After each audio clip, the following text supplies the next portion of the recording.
বন্ধুরা, আধার কার্ড নিয়ে একটি গুরুত্বপূর্ণ আপডেট উঠে আসছে। এবার আধার কার্ডটিকে পাসপোর্টের মতো ভেরিফিকেশন করতে হবে। তো এর সময় লাগতে পারে 180 দিন। তো এই নিয়ে নতুন কি আপডেট উঠে আসছে সমস্ত কিছু আপনারা এক এক করে এই প্রতিবেদনের মাধ্যমে জানতে পারবেন। তো চলুন বন্ধুরা, ভিডিওটাকে শুরু করা যাক। এখানে বলছে আধার কার্ডের ভেরিফিকেশন করতে হবে পাসপোর্টের মতোই, সময় লাগতে পারে 180 দিন।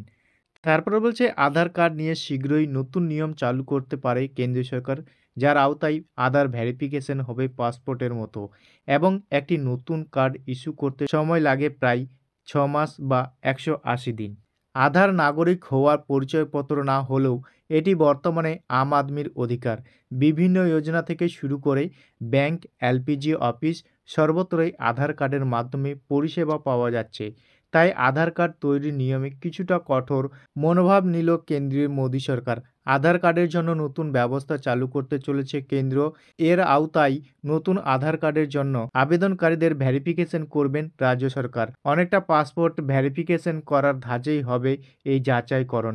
এসডিএম স্তরের অফিসারের অনুমোদনের পরেই আধার কার্ড দেওয়া হবে।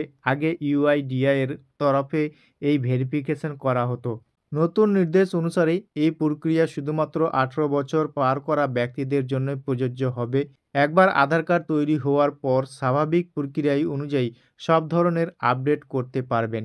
একই সঙ্গে যাদের আধার কার্ড রয়েছে তাদের জন্য নতুন নিয়মের কোনো বালাই নেই।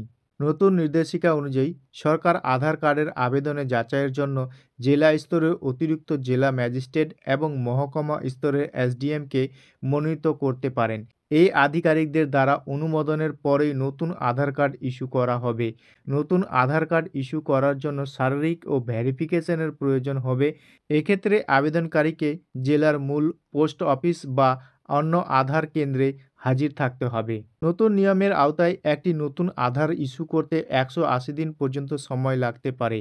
কারণ আধার কার্ডের আবেদন করার পর ইউআইডিআই ডেটার গুণমান পরীক্ষা করবেন এবং তারপর পরিষেবা প্লাস পোর্টালে আবেদন পাঠাবেন।